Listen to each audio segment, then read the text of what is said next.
What's going on, guys? Welcome back. Just to let you know what time it is and the date. It is actually August the 31st, 2024, 9:42 p.m. Eastern Standard Time. And the relevancy of that is we got a lot of boxing to talk about on the Australian boxing front. So, for example, my colleague Big J was at a fight over in Perth just on the 28th of August a few days ago. It was Tszyu's brother. Oh, Sydney. Excuse me. Sydney. Yeah, I was thinking about the other car. Yeah, down in Sydney, where Nikita Tszyu's younger brother by a couple of years, now has entered into the rankings at 154 pounds into division. So basically what that means is he's creeping up to a title shot. And just like we did with Tszyu, several years ago now, when we were pretty much, and this is not self-serving, just adding some context, when we on Fight View 360 were covering Tszyu when a lot of people weren't. Well, now his brother Nikita Tszyu is now on that path. So he's somebody to look out for. So it was a 6-fight card. I'm going to let Big J break it down, but there was some controversy on the card as well regarding Zerafa and Tommy Brown and Tommy Brown's team. Nikita Tszyu, we're going to give our opinions on him. Frankly, I'm not too high on him. Other topics we're going to include is Tszyu is returning on the Archibert versus Bevo card in October against basically in a build-up fight to fight the winner of the potential looming, soon-to-be-announced possibly, Zoto Ramirez taking on Chris Billum Smith to unify the WBA and WBO titles as Opetaia has the IBF.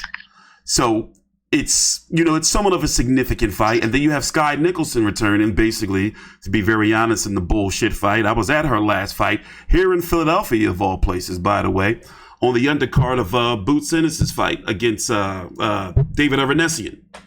So she looked, the best, in my opinion, that she looked in her career. So we're going to be talking about all that. And also another fight that's coming up that's important to the Australian boxing scene in the minimum weight division, 108 pounds. Hold on, wait. That was 105. 105. Yeah, he's fighting for the 105-pound title. Okay, I got you. All right, yeah. So, because I was looking at the box trick to see what Winwood has been weighing in that. But yeah, Alex Winwood is going to be fighting CP Freshmart for the WBC title at 105 pounds. That's going to be WBA, excuse me. That's going to be coming up on September the 7th. That's next weekend. And what else do we have to make sure? Oh, and of course, the news of Liam Paro, who is rumored to likely be taking on Devin Haney December the 7th in Australia. So Australian boxing seemed like it was dying down a little bit, and look, voila, it's back again. And of course, Tszyu, we talked about last week or a week and a half ago, is going to be taking on Bakram Murtazaliev. That fight will likely become fully official next week as Canelo's taking on Edgar Berlanga on September the 14th. And we can expect for them to want to promote Tszyu's fight, who's also going to be on Amazon Prime, but not on pay-per-view down in Florida. So I'm expecting for that fight and card to be made official next week. And we already, in a previous video, we're not going to talk about it here. We already talked about the possibility of George Kambosos taking on William Zepeda at 140 pounds in a fight that basically is a money showcase fight. So let's jump right into things. So it was a 6-fight card this week. Let's see. You got Sonny Knight versus LeBron Stringer, Billy Pokinghorn versus a Michael Reynolds, a Thai fighter, as you can see right there on the screen. I'm not going to butcher his name and trying to act like I'm smart enough to announce it or to pronounce it. Versus a Calvin Jensen, Connor Wallace versus a Jerome Papaloni. And I've got to ask you about that fight, Big J, because I didn't really watch that. And then you had some controversy with Zerafa versus Tommy Brown. And of course, Nikita Tszyu taking on Mazoudier in a fight with Nikita Tszyu. From what I've seen, I'm going to say it again. I'm not seeing him making it past the domestic level. Maybe not even making it to a final eliminator or past the final eliminator for a title shot. Just my personal opinion. So I'm going to let you take it away, Big J, and I'm just going to ask questions throughout your review of the card. So how was the card first? Where was it located? And what did the crowd look like? Oh, and by the way, this was a $70 pay-per-view. So I'm still confused, about that, especially when you have a Friends contender headlining the card behind a paywall. This is when you want them to have the most exposure as possible. But all right, go ahead, Big J, take it away. Yeah, well, the card was actually quite good. I mean, it was held at the ICC Arena in Sydney, just down there on the Darlinghurst, down there in Sydney. Crowd was good. It was a sellout. Obviously, the crowd, until the main event on or the co-main event on, the crowd really doesn't fill up. But it was a good crowd. Bit of shenanigans carrying on from the crowd. The fights overall, I mean, solid. I mean, the Colin Wallace Jerome Papaloni fight was a solid fight.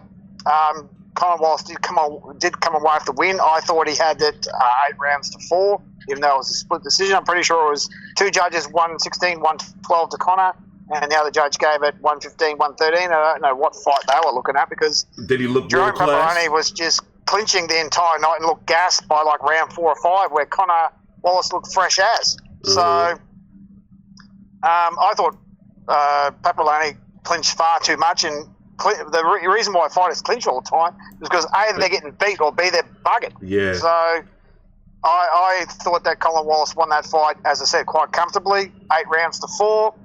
He'll go on to bigger, better things. Jerome Papaloni will probably drop off for a bit. Jazzy Parr got her win against the Thai girl. Good, strong 6-round fight against, not even going to try to pronounce her name. Sonny's last name? What's his name? Knight. Sonny Knight versus LeBron Stringer. Sonny Knight. Bit of a controversy. That a lot of people thought that the other fella won. Stinger won that fight, and himself, he thought that he won. But anyway, I mean, overall a good, solid night. Bar obviously the controversy, like some idiot in the crowd threw a bottle at Jerome Papaloni, and the security kicked his ass out. And the wait. They don't allow bottles here in the States at sporting events. Just a plastic bottle. Okay, gotcha. All right, gotcha. Plastic, yeah, I was like, damn, does Australia allow that? Who made that? But all right, I got you. Go ahead.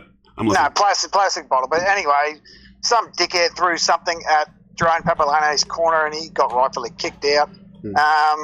And of course, then if people haven't already seen it already, the controversy with Michael Zerafa and Tommy Brown. Tommy Brown, left bicep was torn off the bone. I mean, I saw it out the back when I saw him out the back, and it looked 3 times the size that it should have. Tommy Brown's trainer, Tommy Mercury, jumped in. The ref waved it off very, very poorly, because he didn't put any emphasis on it. It looked like he was just waving to someone in the crowd. But like, what the bloody hell's going on? Fight's off, and then Mick comes up and thought, oh yeah, you quit. You'd be like, well, of course he's quit. His arm's torn off the friggin' bicep. So he only had to take one look at his arm to realise it was buggered. Then of course, Tommy Giri starts going at Mick Zerafa, which the ref should have gotten in the way and pulled that up. And then worse, Mick's brother Jason jumps in and clocks Tommy Mercury in the face, and then almost all hell breaks loose. So it was pretty much a comedy of errors. I mean, the security got caught napping. I mean, Matt Rose was jumping in there. The promoter shouldn't be jumping in there breaking people up. That's what the security is supposed to be doing. So it was a bit of a bit of a disgraceful performance. I mean, Jason, he got thrown out of the building. The whole Zerafa team had to be moved hotels because of the incident. He has now been arrested and charged by the New South Wales Police. Whether that pursues further, I don't know. But yeah, I mean, seriously, and because of that, Jason Zerafa has been banned from life from any no-limit events, and from what I've been hearing, fines from the New South Wales Combat Authority will be put in place, and possibly Mick could cop a fine as well. So it's not good. I mean, you can't go around assaulting people, right, after a fight, but... Yeah, I'm looking at it. I got it playing on the screen here, and this is just clown behavior. What are you trying to accomplish? Exactly. And you're hurting your own fighter. You're making a fool of yourself, and now look, you're banned, and you looking like a clown in there trying to fight a boxer in the ring. Like, what's, on pay-per-view? Doesn't make any sense. Well, here's something that I'd like to add to this. Now, you know, in pro wrestling, when someone gets hurt, what does the ref do? They stick an X up so everyone knows someone's hurt. I think boxing should adopt the same thing. If you wave the fight off and someone's injured, throw up an X so everyone knows, oh, old mate's injured, because I don't think the ref dealt with that very well at all. Yeah, because it could have looked like he quit or anything. Exactly. It could have looked like he just quit because of it. If you throw up the X like they do on pro wrestling. It's automatic. It's an injury. People know, like, wait a minute, something happened in the corner. Exactly. This poor bugger's injured, right? Because, you know, they throw up the X, they do the 360, showing everyone that, you know, old mate's injured. Everyone knows, okay, X in the air, old mate's injured. Yeah, because as I'm watching it now, I see exactly what you're saying, because as he's waving it off, I would have thought that, you know, like, oh, he don't want to continue anymore, you know, or the referee's stopping the fight. But if you see an X, it's like, oh, he's really hurt in the corner, doctor stoppage or anything. It's a big difference in perception to fans and just the viewers and to the other fighter. Exactly. If it's a medical stoppage, meaning it's either stopped by the doctor or they've retired injured, the X, everyone goes, X, yep, my old mate's buggered. Yeah. Right, that's it, move on. And that would have saved that entire, because Tommy McCurry going at Zerafa didn't help. Then Jason jumps in, and that made things even worse. You got poor old Tommy Brown with his arm ripped in half. So the whole thing was a comedy of errors, and now, of course, No Limits thrown out a lifetime ban to Jason, which could stop the Nikita Tszyu fight, because I'll be honest, the only person that wants that fight is Zerafa and George Rose. No one else wants it, because Team Tszyu doesn't. They just shun at it. They're like, well, I'm not really interested in it. George Rose wants that fight. All right, you can tell by the way he talks about it. But when you ask Glenn Jennings or Nikita himself, they're like, yeah. But if you think about it, you know, it's the right fight for Nikita at this point in time, you know, especially, well, then again, if you think about it, he's now in the rankings, you know, so. Well, I don't think Team Tszyu wants to give Team Zerafa the privilege of a payday. Yeah, that makes sense. Fighters can be petty he had his chance. He had his chance 3 years ago, and he buggered it up. Yeah. More information will come to light whether the New South Wales Combat Authority wants to issue fines or penalties to the Team Zerafa. Zerafa got Glenn Rushton in his team, in his stable, and now that Jason's been banned, I don't know what's going to go on there. Mick Zerafa's just making things worse for himself, because how many more trainers and managers and all that does Mick Zerafa have to go through? He seems to change his team every time he has another fight. Yeah. So that's all. That's never good for a boxer. He's running out of people to assist with his career. So this behaviour is just a detriment to himself. I mean, if that was my brother, I'd take him out the back and smack him and say, "What are you doing, you idiot?" You know, when I think about it, don't get me wrong, I would entertain and I would be excited about a Nikita Tszyu versus a Mick Zerafa fight. I don't know why I've always had a soft spot in my heart for Mick Zerafa. You know, been covering the guy for years now, damn near a decade, it seems, just about. Yeah, well, my tolerance for him is starting to wear out, I can tell you, because every time he has a fight, he either puts in a piss poor performance. You never know which guy's going to show up. Exactly. Yeah, exactly. He puts in a piss poor performance like he did against Lara, or this shit happens. I'm like, my tolerance for him is coming to an end. I can tell you, because when's the last? He hasn't had a decent win since Isaac Hardman, and that was 2 years ago. So, and if you look at what's been going on with Isaac Hardman, it's like, is that really a big win? You know, I mean, yeah, he was undefeated on a roll, but when you look at what's going on with Hardman now, it's like, that he hasn't really. I guess you can say how the saying goes. Yeah, I guess you can say how the saying goes is that Hardman win is aging like milk. You know. Yeah, it looked good because it was a spectacular knockout, but now Hardman has lost what? He's 3-3 in his last 6. Yeah, exactly. So, and Hardman's dropped off, so I don't know what he's going to be doing, but he's no longer with No Limits. So. Yeah, well, see, look, and now he'll probably be going on to be a journeyman. So, yeah, so when you think about it, Mick, he's been living off those Jeff Horn win for the last 5 years. And Jeff Horn was pretty much one foot out the door. I'm pretty sure that was, 5 years ago yesterday? 31st of August, I'm pretty sure that was. Well, yeah, today Well, here in the September States. 1st. Yeah, got you. Yeah, it's September 1st. over there. So, yeah, he's been living off that win for 5 years. Yeah, 5 years. How about that? And then since then, Anthony Mundine, we trashed, it shouldn't happen. Exactly. Danilo Creedy, as I'm looking at it, it's nothing there. And then, he went, he tested Kell Brook, but really he hasn't done anything. So when I'm looking at the rankings right now, outside of money, what real reason do they have to fight Mick Zerafa when I'm gonna be like, look, we're ranked now, And I'm sorry, what belts did what belts did Nikita pick up? IBF Australasian and WBO International. Okay, so basically he's going to be ranked by the IBF and the WBO. Like, that's how they started with Tszyu. Yeah, in the bottom top 15, so probably 13 or something. Got you. So they can just say, listen, we're after a championship. We're going to fight guys that's ranked, and he's not ranked. Exactly. Because he's why come waste back our down time from with him? middleweight. But also because main event and No Limit, they've made some questionable decisions. Wait a minute, No Limit.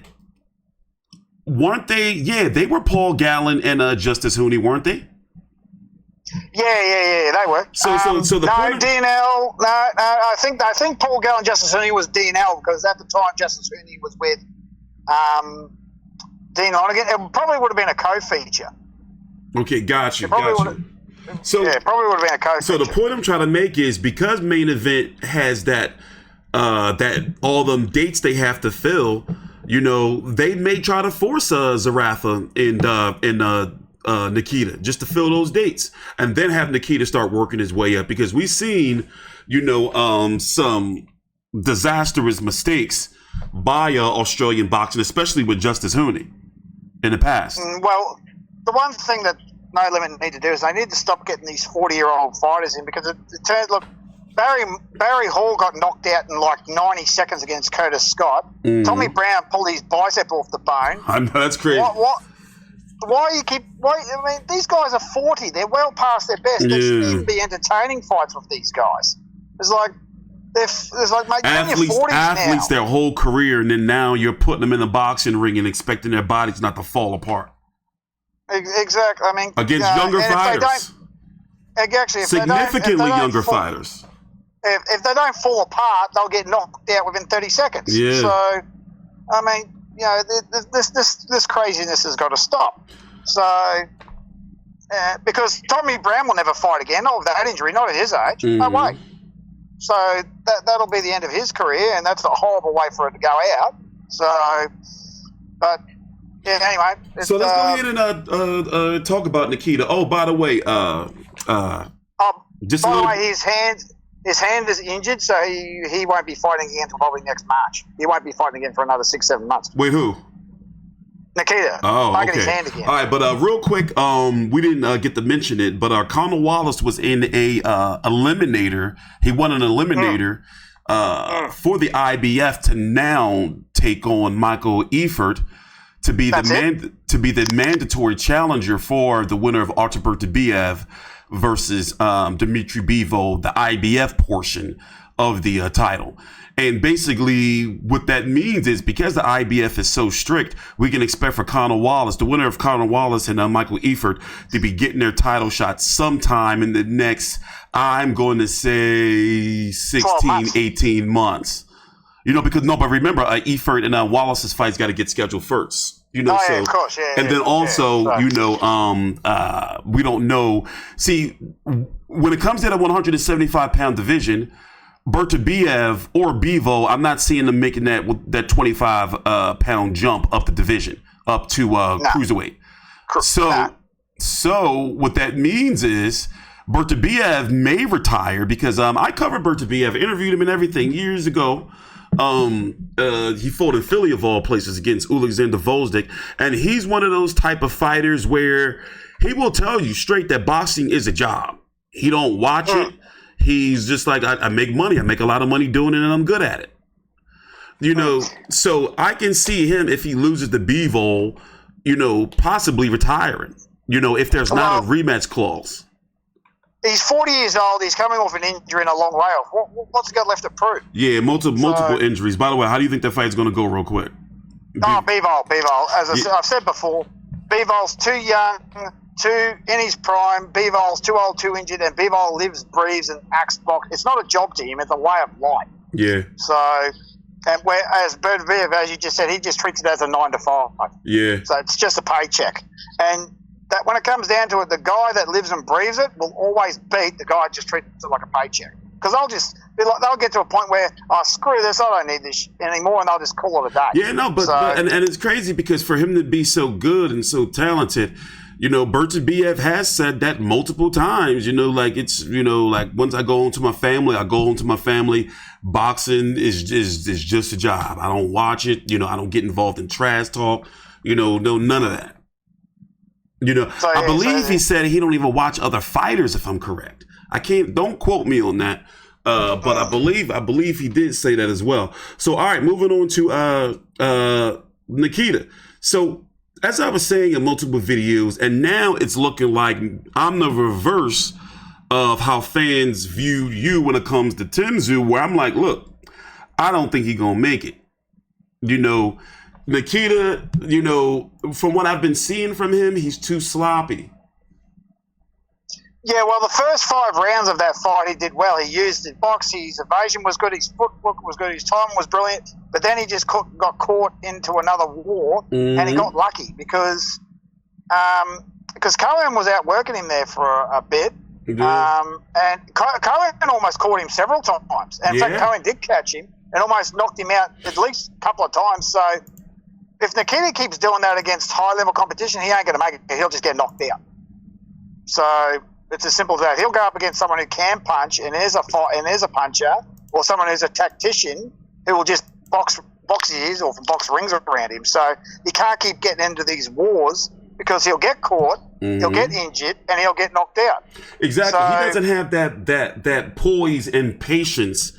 Like his brother. His brother's completely different. And to break you down, when you see Tim fighting, like he's working on something. He's thinking about something. He's building up to something. Nikita's going in there and just like he's fighting. I'm not seeing that same technical ring IQ from Nikita, where I'm seeing him as eventually he's a brawler. He's becoming a brawler. He's looking like a pressure fighter, power puncher, not a technician. Yeah, he's like for the first 5 rounds he was good, but then he slipped into his old habits. He's got to get out of those habits because he will get knocked out. Because he's been almost knocked out several times. Yeah, and this division is top heavy as we talked about. Now to break down the 154-pound division, just to give you a bit of the landscape, you have Sebastian Fundora, who was recently ordered to fight Terence Crawford. Sebastian Fundora, as you know, got that somewhat, I guess you could say, controversial win over Tszyu because of the major cut. You can go research that.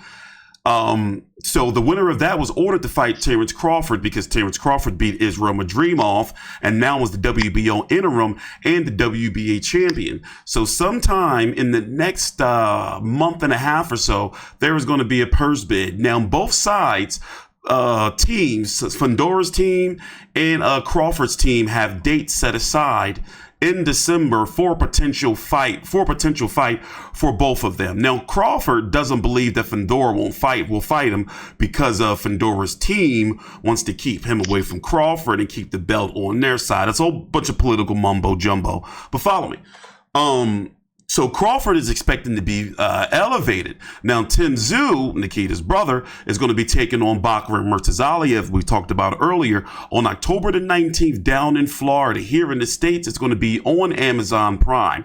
Not on Amazon Prime pay-per-view. It's going to be PBC's first regular Amazon Prime card. All you have to do is have an Amazon Prime subscription, and rest assured, in Australia, in that oceanic area, they're going to charge you guys $70. Now, it looks like Tszyu is re-upped with PBC, and he has a 3-fight package with them.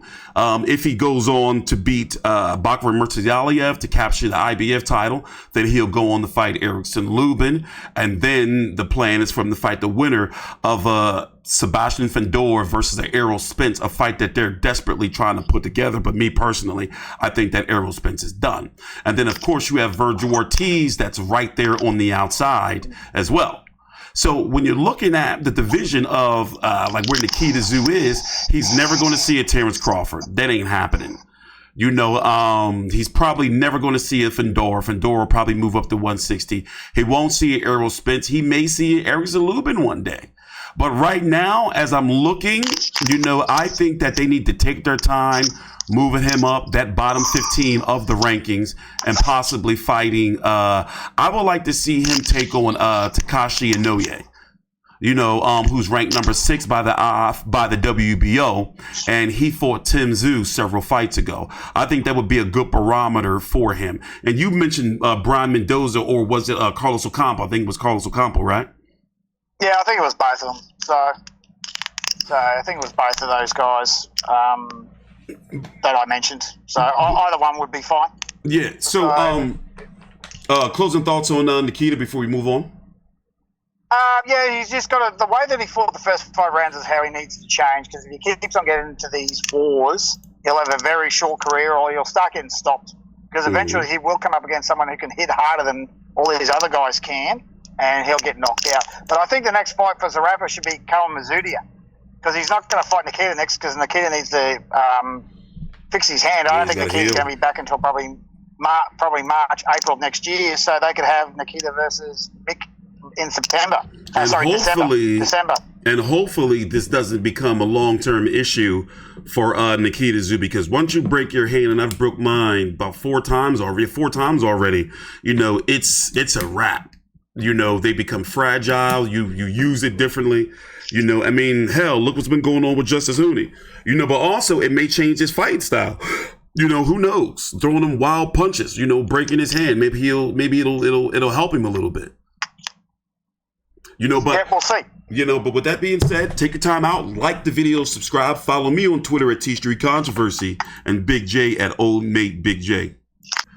As we mentioned earlier, coming up on September the 7th, I don't have any broadcast information, and I probably won't be able to find any broadcast information, to be very honest, but I'm going to try to do my best to make sure we cover this fight, because it's a very significant fight, despite the fact that it's going to be taking place in the 105-pound division, a division in which we don't get a lot of television coverage globally, especially here in the States. And frankly, it's not a division that fight fans really care too much about, let's just be very honest. But Australian Alex Winwood is going to be taking on a CP Freshmart on September the 7th for the WBA title at 105 pounds. And here is the storyline with this. He's only 4-0 with 2 KOs, 27 years old. What did he, give us some history on him? Big pardon? Give us some history on Alex Winwood. Okay, so Alex Winwood was a Tokyo Olympian. He switched over, obviously, after the Olympic Games. He's had 4 fights since then. Actually, was it Commonwealth Games or Tokyo? I can't remember. But anyway, an amateur that switched over to pro, and his intention is to break Jeff Fennick's record, which was to win his first world title within 7 fights. And this is his 5th pro fight. And if he is successful, he will break Jeff Fennick's record. Not for time, because Jeff's done it in like 6 months, but Alex is going to be doing it within his 5th fight. So he'll be breaking Jeff Fennick's record by 2 fights. So. Okay. But if he does it, it's far more significant than what Jeff did it, because Jeff fought the first ever IBF bantamweight champion, the Japanese guy. I can't remember his name. He only had a record of 8-1 at the time. Satoshi Shinaki. Yeah, I got it here. Shinaki. It was on April the 26th of 1985. He was 8-1-1 coming into the fight. Yeah, so he was only a novice fighter himself and the first ever IBF bantamweight champion, where the fighter that Alex is fighting is a long-established WBA middleweight champion with 10 successful defenses. Yeah. He hasn't fought in 2 years, so he hasn't fought since 2022, and this is his only 2nd fight outside of Thailand, because he's all but one of his fights have been in Thailand, but mind you, the competition has flown to him He hasn't just fought Thai fighters; he's fought a couple of other guys in there as well. A Chinese guy, Yes. maybe a couple of Mexicans. Mm-hmm. So this guy is no joke. So if Alex can pull this off, it'll be one of the most significant wins in Australian boxing history. I've seen a few of his fights before years ago, but I haven't done any coverage or kept up with CB Fresh Smart for about to be very honest, about a good 4 or 5 years. But he's been around for a long time. And with what I know about Alex Winwood and what you told me, I'm not seeing really anything, special, but hey, maybe this is the fight where we see it. So I'm going to try to find this fight, and I'm going to try to cover this fight because I'm interested, and also it's a championship fight. So with that being said, hold on.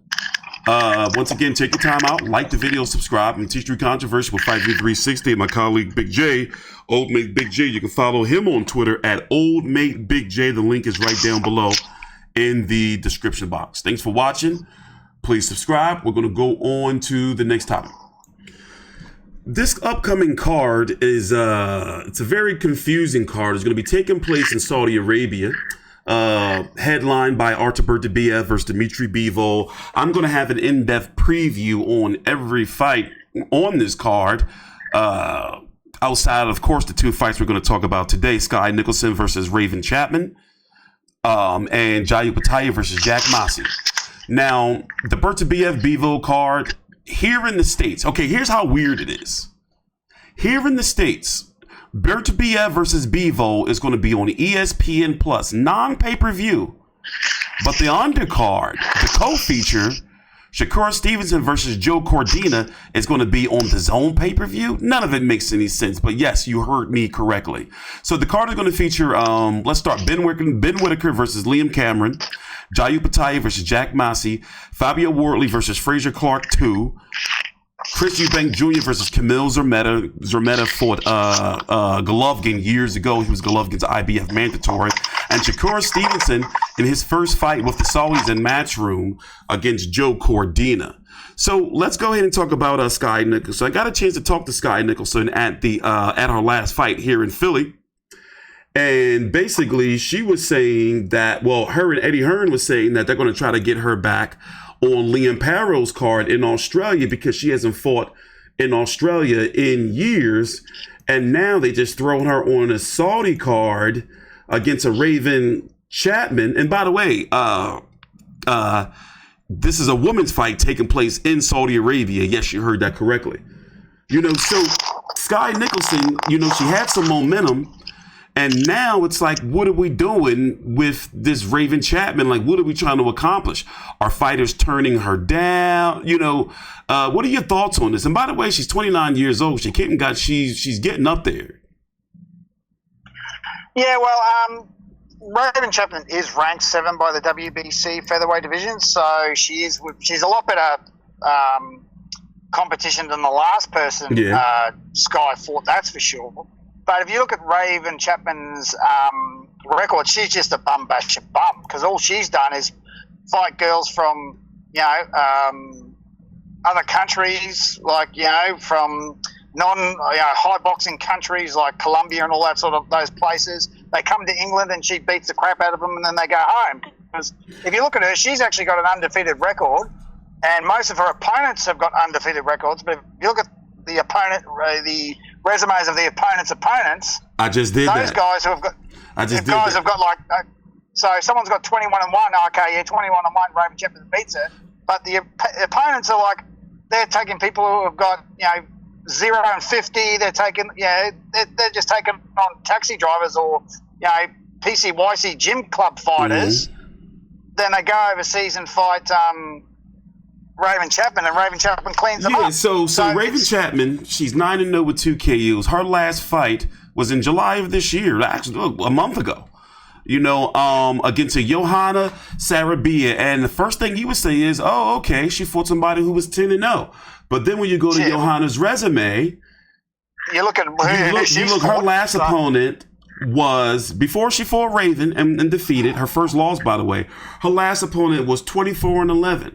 Before that, 1-12, 7-3. And let me just go even a little bit further to the girl that she fought that's 24-11.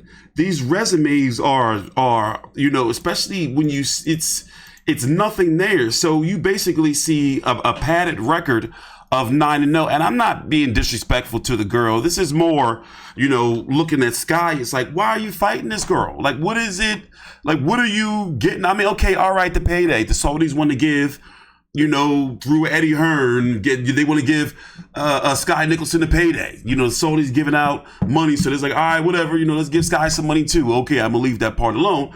But it's what does this fight do for her? For example, there's a fighter out there by the name of Tiara Brown that keeps coming up. And now Skye Nicholson has even been addressing her. Now, she's not going to get Amanda Serrano, at least not this year, or possibly not in the middle of next year, because she's tied in with Katie Taylor. They're going to be fighting on that card, that cursed Tyson versus Jake Paul card happening in a couple of months. But I'm expecting for Skye Nicholson to put on another show. One thing we can say is she does seem to be trying to get a little more exciting. But besides that, I have no interest in this fight at all. Your final thoughts on this fight before we move on to Opetaya versus Masi? Yeah, it's just another. It's just padding. Skye's record, just to say that she's an undefeated champion. Mm-hmm. At least Raven is ranked seventh, but then again, that means there's 6 other fighters that Skye should be fighting. So Tiara Brown is the one to fight. I don't know why she's not getting the fight. It's probably a political thing. So Tara Brown probably doesn't have the right connections to get the fight done. It's just another. But I'm interested to see this as a Saudi card. How's the weigh-in going to go? And what are those girls going to fight in? I mean, do they have to wear full suits or what? I mean, as soon as I heard this, I'm like, how are they going to fight?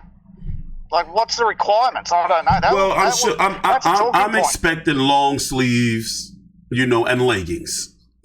Okay. That's what I'm expecting. I'm expecting that because, as we talked about, when WWE has their annual Crown Jewel shows over there, they just started having women fighting on those events. When they first started having those, women weren't fighting on them, but now they are. But one thing you notice is significant changes in the women's uniforms. For example, Rhea Ripley, she'll be having her ass all out on Monday Night Raw or wherever she's wrestling, whatever brand she's on. But then she'll wear a full body leather suit, when she's when she was on the Saudi Arabian event. So rest assured, these women are going to be covered up.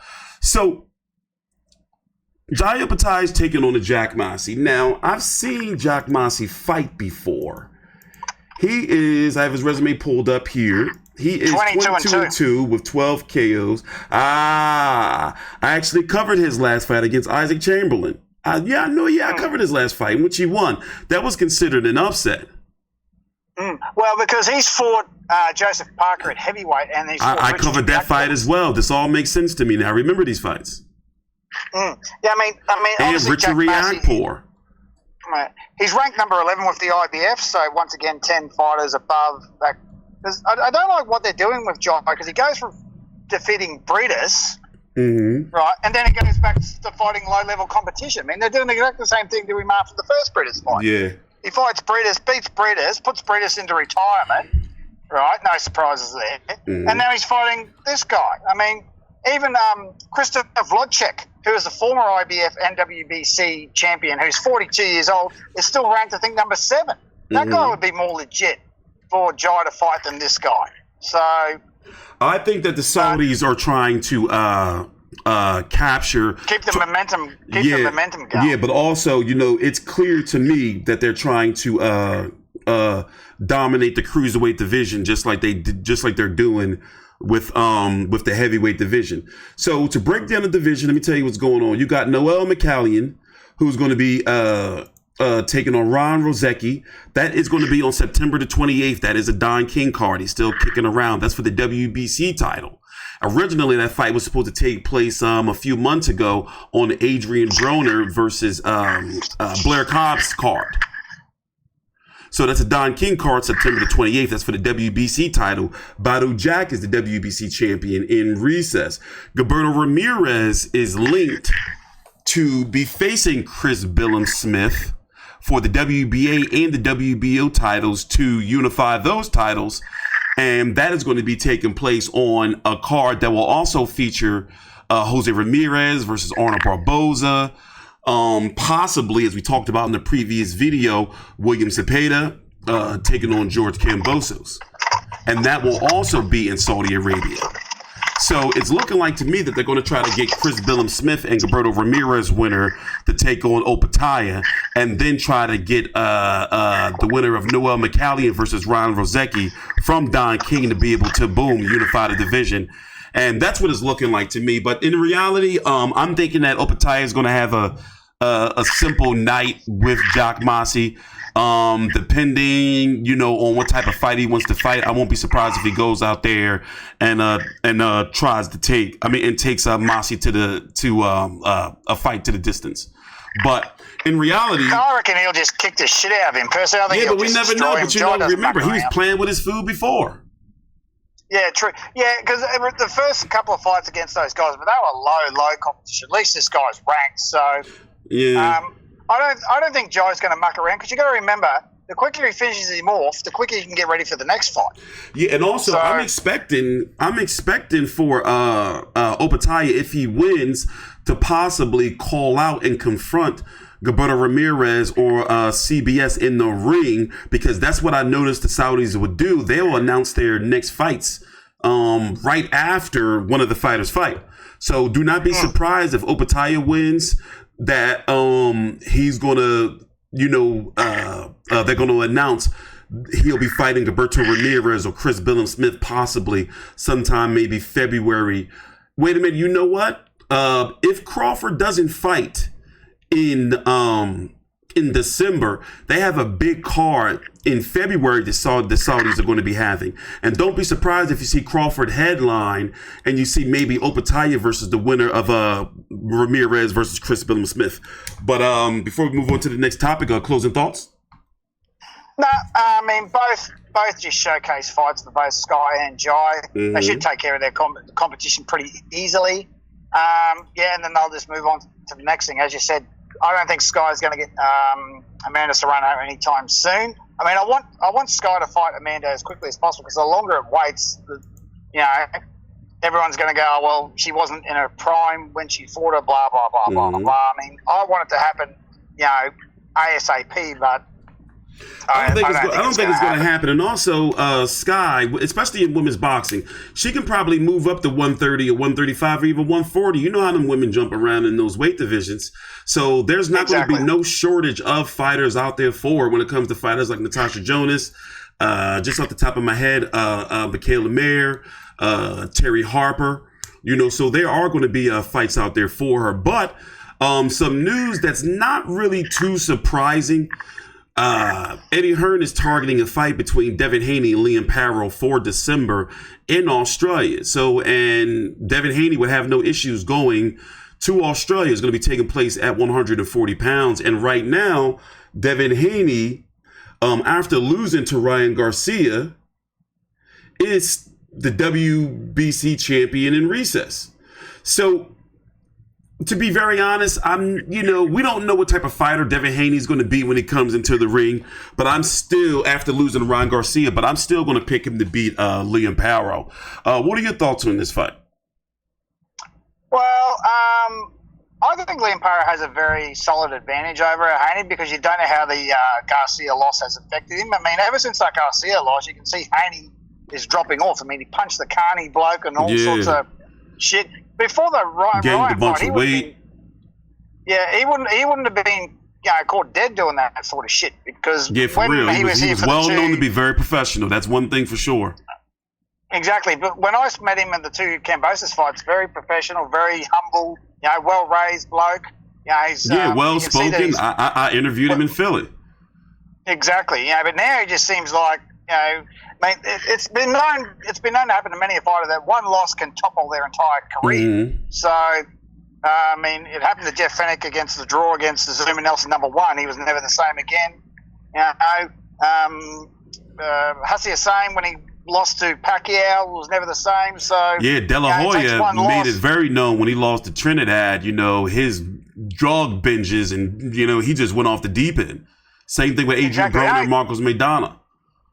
It only takes one fight to destroy an entire career, and I don't think Devin Haney's going to be the same Devin Haney that beat George twice when he fights Liam, because Liam did exactly what he did against Matthias, even though Matthias is nothing to think of. But the same, if Liam does exactly the same thing that he does to Haney as he did to Matthias, Liam will win, because that's exactly how you beat a technical boxer like Haney. You put the pressure on him straight away and you don't stop punching. Liam never gave Matthias a second to breathe in that fight. Yeah, and so you know what? That's exactly how. And I believe that Liam can put on a better performance than Kambosos. I genuinely believe that. Because he's bigger, he's younger, he's stronger, and he did and exactly styles what he make should fights. do. You go straight after him. That's I mean, how many times did I say for George to do that in both those Haney fights? You go straight after him. That's how you take care of fighters like that. You put the pressure straight on from the opening bell, all right? And 30 seconds in, you've already got 15 punches into him. So you don't muck around. I think Liam will be, probably the strongest competitor. And don't forget, Liam's a southpaw. So yeah, there you go. That's the other thing. How many southpaws has Haney fought? Yeah, there you go. So how about but I mean, and also, Liam's got that champion's moxie. A lot of times when fighters first win their first belt or come off a high profile win, they have a lot of confidence. Well, here's another advantage that Liam's going to have. If that fight's in Townsville in December, you have any idea how fucking hot it gets in Townsville in December? It's going to be and that's going to be in the middle of the day. Yeah. That fight's going to be in the middle of the day in summer in Townsville. It's going to be hot as fuck and humid as fuck. So unless Haney's going to spend his entire training camp in Florida preparing for it, so that's probably I see what you're saying. And also Eddie Hearn said that it would be a pot. I mean, it could also be the winner of Jack Catterall or Rigas Prograis if it's not Devin Haney. Exactly. So I hope it's not that date. I hope it's a week before or a week after, because they're looking at December 7th. And I've got 2 girls' birthdays that week, so if they could push it forward or back a week, that'd be great. Yeah, but also think about it like this, though. Eddie Hearn, he has shown that when it comes to Australian boxing, he hasn't really fully got it. So, I can see him putting on that fight on December the 7th, if that's the date he's saying. He's not an Australian, so he's got different optics. Exactly. And Townsville is in the middle of North Queensland, and it's a pain in the ass to get to, even from Brisbane, which is the capital city of Queensland. Yeah. From Melbourne and Sydney and it's a pain in the ass. It takes 6 hours to get there on a plane. And also, wasn't that Brock Jarvis card, wasn't that a logistical disaster? I remember there was some issues with that, because we were talking about, basically Eddie Hearn didn't really know what he was doing. Only because it was the night before Haney Kambosos too. Got you.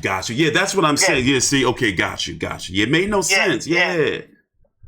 So this will be the same place where they had Horn Zoo. So and they're going for exactly the same arena, exactly the same place where Horn Zoo was. So that's where they're gonna try and put it. So I hope they pull it off. But logistically, it's going to be an absolute pain in the ass to get to, because Townsville is literally in the middle of nowhere in Queensland. So it's a pain in the ass to get to by plane. It's too far to drive anywhere.